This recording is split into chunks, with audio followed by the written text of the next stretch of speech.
Hello. Hey, Where did you bring me today? we are right now at Panther Creek It's beautiful here. in Morristown, Tennessee. It is gorgeous, hmm and the overlook is right behind us. It's absolutely beautiful. We went to lunch at Aubrey's hmm and had a good lunch, and now we are under the beautiful trees on this fall day. Yeah. I'm actually chilly, and I'm never chilly, like the girl named Snow, whose last name is Snow. Hmm. I always say, I love a cold. I love a cold. The colder, the better. And today I'm like, can we sit in the sun? I'm chilly, but it's nice. Look at that background. I know, and I'm usually the one that's cold, and I feel great today. So I don't know, but Oh, it well, is a beautiful day. I could take one for the team. Okay, thank you. Yeah. So I thought today we would talk about things not to say when someone's grieving. And it happens all the time. People mean well, but the things they say can come across hurtful.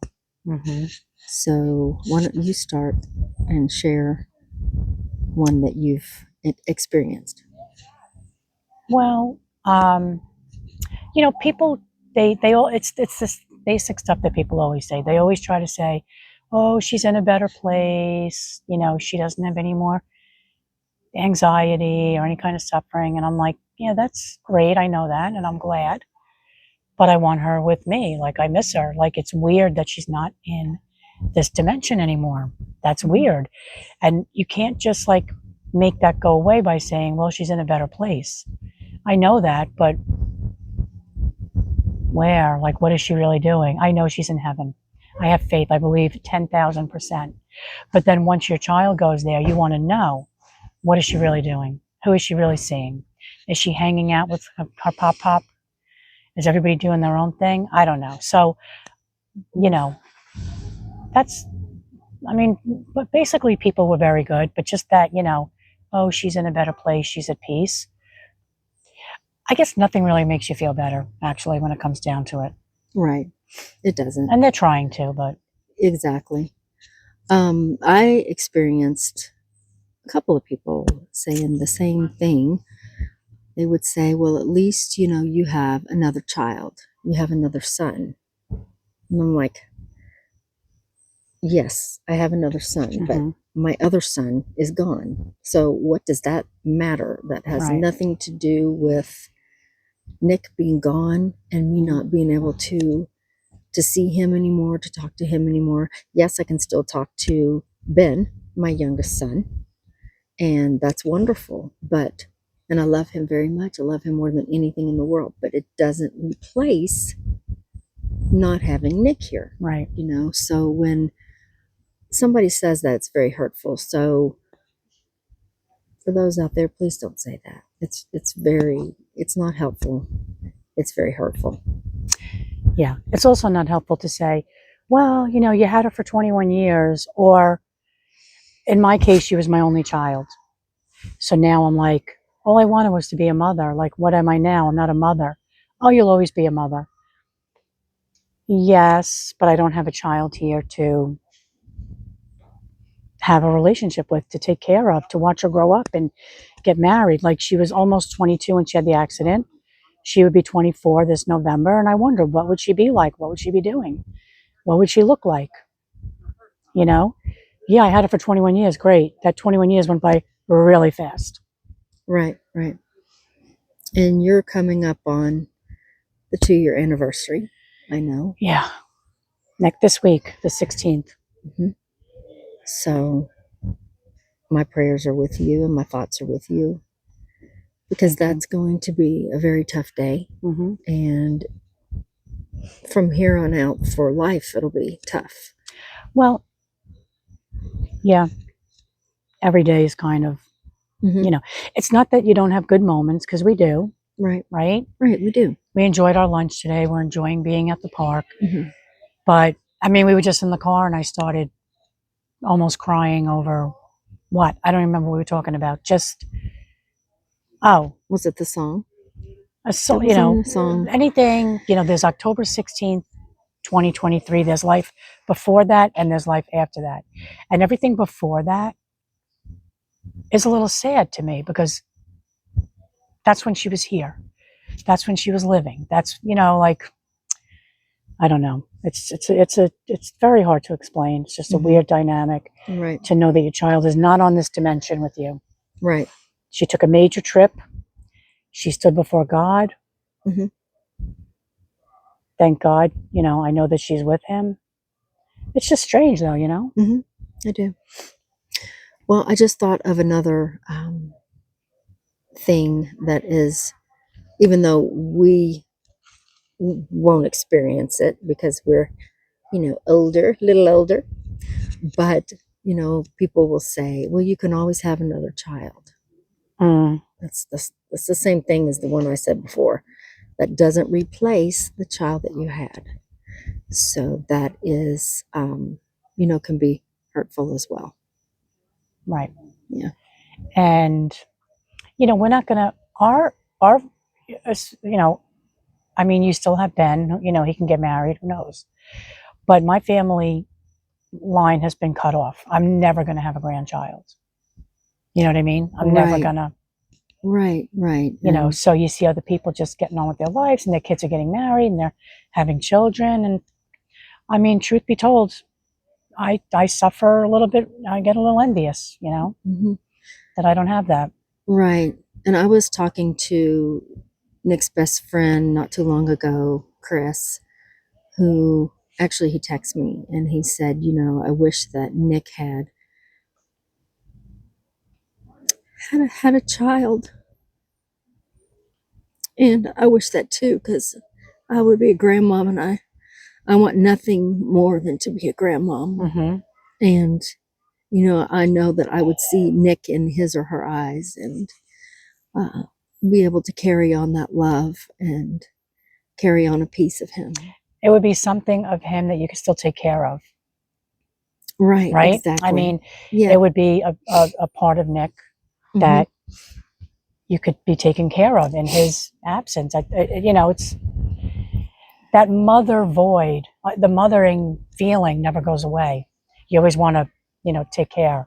Right. So I often thought of that too. Like, just if Rachel did have a baby or whatever, I would gladly be raising that child because it would be a part of her, Hmm. Exactly. you know? Right. Yes. So I have a question for you. Okay. How has living tiny helped you to heal, or has it helped you to heal? Well, I was already here. Um, I guess what, 3 years? I've been here 4 years, I think. But if I remember correctly, and correct me if I'm wrong, Nick helped you pick out that house, didn't he? He did, yes. Mm-hmm. We when I told him I was gonna go tiny, he came down here to Tennessee with me and we looked at, I think, an 8 by 24, and I walked in and looked at it and I said, yeah, this is good. And he looked at me and he said, no, it's not. He goes, I can tell by the look on your face that you are not happy with it and it's not big enough. Am I right? And I said, how did you know? And he goes, because I know you, Mom. I just know you. So I said, well, I was just kind of disappointed. And we walked out, and right across the street there was, or the parking lot, I should say, was a shipping container. And he goes, what about that? And I looked at him and I said, I am not living in a shipping container, dude. I'm sorry, but that's just not going to happen. And he goes, well, let's at least just go look at it. And I'm like, fine, whatever, trying to appease him. So we walked in, and it was like, I was like, oh my gosh, this is so roomy.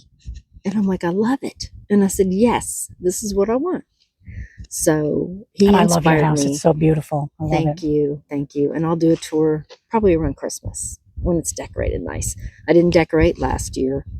I didn't want to do Christmas. I didn't do Christmas because the day after Christmas, my dad passed. So Christmas was not a thing last year. But this year I will decorate. But yeah, living here, living smaller, living simpler, less stuff has really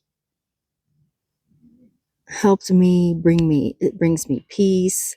You know, I have what I need and Mhm. what I want. Mhm. Just a few things. You know, Nick did artwork, and my house is called the Tiny Hawk. So I have a couple of drawings that he did of hawks. And, you know, I just have the few things that I want around that I can see on a day to day basis. And, you know, the house brings me peace. I don't Mhm. have to clean much. And yeah, it's just very relaxing and peaceful. What about you in your tiny house? Well, I did move here after Rachel had her accident. I was planning on getting a tiny house. I didn't know which one I was going to get, and I was going to really put it off till I turned 62 and I, retired. But after Rachel had her accident, I said, I'm out of here. I was living in Florida. I just said, I'm done. And ITH, who built both of our houses, was running a Christmas special on my house. And my house is 8 by 24. It's small, but I love it. It's just me and my cat. Actually, was my daughter's cat. Now he's mine. But I said, you know what? I'm just going to go for that house. I could afford it. Something about living tiny. Everybody says it. I don't know what it is. I don't know why. But it does bring you healing. It does bring you peace. You know, I don't know. It's just like maybe because life is decluttered. I don't know what it is. But so coming to Tennessee was good for me because I have no memories here with Rachel. And I know that sounds terrible, but if I go back to Long Island, she's there. If I go to Florida, she's there. I come to Tennessee, I'm not, there's nothing, she's never been here. So it was a whole fresh start for me, which I needed. But it's catching up with me again a little bit. It's catching up with me. You can't run away from anything. You just can't. Right. I'm still so happy I'm here. I mean, look where we are today. It's amazing. Yeah. But yeah, this is part of my healing journey. Right. Meeting you, Yes, and what a godsend that has been to meet you and to. I know I brought you so much joy. You do bring me I'm joy. kidding. I mean, just to know somebody else that is going through the same kind of grief that I'm going through. You know, we both lost our kids, and it has, I think we would have been friends anyway, but we have this bond, and I can call you and just boo-hoo and cry and say the same things over and over and over again that I did the last week, and how I miss him and why did this happen and so forth. And you can do the same, and we don't judge each other, and we just listen. Because we know there's nothing we can say. Right? So yeah. And to any of you out there that's going through the same thing, and just reach out to a friend, reach out to a family member, and someone that you can trust and that you can cry to and talk with, and sometimes just sit and be quiet and cry and not even say a thing. So, but if you all would like to comment and share your story, we would love to hear it, and we would love to pray for you guys. So we're going to wrap it up. Go walk around a little bit and get some exercise after that lunch, after those burgers. And it's a beautiful Sunday. Yes, it is. Yeah. So enjoy your day, and we will see you again very soon. Take care. Bye, everyone. Bye.